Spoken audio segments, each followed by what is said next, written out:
Hello everyone. இன்றைக்கி நாம் வீடியோவில் பார்க்க போகிறது ஒரு பேரண்டிங் கைட்லைன். நாம் பேரண்ட்ஸ் எல்லாருக்குமே நம்மளோட குழந்தைங்க இன்டெலிஜென்ட்டாகவும் ப்ரில்லியண்ட்டாகவும் இருக்கணுங்கிற ஒரு ஆசை இருக்குது. பட் அதுக்கு முன்னாடி அந்த ஆசையை நம்ம பூர்த்தி செஞ்சுக்கிறதுக்கு முன்னாடி இன்டெலிஜென்ஸ்னால் என்ன, ப்ரில்லியன்ஸ்னால் என்ன அப்படிங்கிறத நாம் புரிஞ்சுக்கணும். ஒரு நூல் இழை அளவுக்கு தான் வித்தியாசம் அதுக்கு. ஸோ இன்டெலிஜென்ஸுங்கிறது நிறைய விஷயங்களை பார்த்து கற்றுக்கிறது, இல்லை புக்கை படித்து நிறைய இன்ஃபர்மேஷன் கேதர் பண்ணி வச்சுக்கிறது தான் இன்டெலிஜென்ஸ். எதை பற்றி என்ன எப்போ எந்த நேரத்தில் கேட்டாலும் நம்மளால் சொல்ல முடியும்னா அது இன்டெலிஜென்ஸ். ப்ரில்லியன்ஸ் அப்படிங்கிறது பார்த்திங்கன்னா கொஞ்சம் சாதுரியமாக, கொஞ்சம் புத்திசாலித்தனமாக யோசித்து ஒரு சிச்சுவேஷனை ஹேண்டில் பண்ணுறாங்க. அந்த புக்கிஷ் நாலேஜ் எல்லாம் கொஞ்சம் தூக்கி வச்சுட்டு அந்த சூழ்நிலைக்கு ஏற்ற மாதிரி கொஞ்சம் சுயமாக யோசித்து செய்கிறோம்னா அதுதான் ப்ரில்லியன்ஸ். தமிழில் எக்ஸாக்ட்லி சொல்லணும்னா இன்டெலிஜென்ஸ்னால் அறிவு திறன், ப்ரில்லியன்ஸ் அப்படின்னு பார்த்திங்கன்னா புத்திசாலித்தனம். ஸோ நம்ம குழந்தைங்களுக்கு அறிவுத்திறனும் இருக்கணும், புத்திசாலித்தனமும் இருக்கணும். ஆனால் இந்த புத்திசாலித்தனம் கொஞ்சம் கூடவே இருக்கணும்.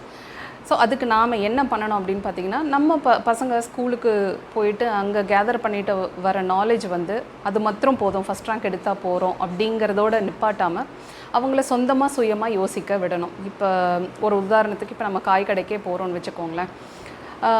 அவர் காயெல்லாம் வாங்கிட்ட அப்புறம் பில்லு போடுவார். அவர் டக்குன்னு கால்குலேட் பண்ணி வித்தின் அ ஃபியூ செகண்ட்ஸ் நமக்கு அந்த பில்லை கொடுத்துருவாங்க.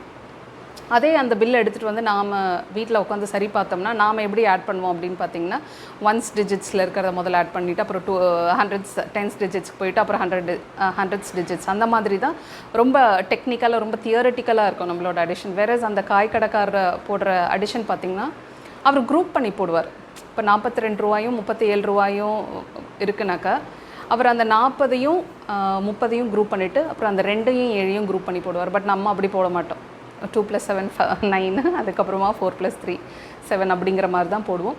ஸோ இங்கே தான் அந்த டிஃப்ரென்ஸ் இருக்குது. ஸோ இப்போ நம்ம பசங்களே கூட பாருங்களேன், உட்கார வச்சு நம்ம ஏதாவது ஒரு டெக்னிக் சொல்லி கொடுக்குறோம் அப்படின்னாக்கா இல்லை எங்கள் மிஸ் இப்படி தான் சொல்லி கொடுத்தாங்க அப்படிம்பாங்க.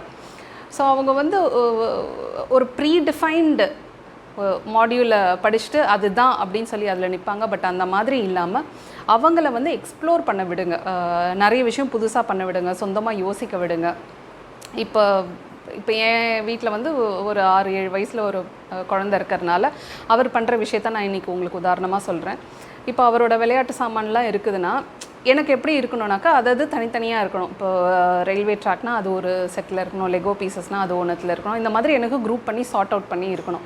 பட் அவர் விளையாடுறதே எப்படி விளையாடுவார்னா எல்லாத்தையும் மிக்ஸ் பண்ணி தான் விளையாடுவார். ஸோ அந்த ரயில்வே ட்ராக் சுற்றி ஒரு ஸ்டேஷன் கட்டுறதாகட்டும், ஒரு சிசிடிவி கேமரா மாதிரி ஒரு ஃபிட் பண்ணுறதாகட்டும், அங்கேயே ஒரு கேஃபட்டேரியா செட் பண்ணுவார், பக்கத்தில் ஒரு ஸ்விம்மிங் பூல் மாதிரி ஒன்று செட் பண்ணுவார். ஸோ அந்த மாதிரி ஏகப்பட்ட ரிசோர்ஸஸை வச்சு அவங்களோட வேர்ல்டை அவங்க எக்ஸ்ப்ளோர் பண்ணுவாங்க. அவங்களோட அந்த ஃபேண்டசைஸ்டு வேர்ல்டை அவங்க எக்ஸ்ப்ளோர் பண்ணிகிட்டு இருப்பாங்க.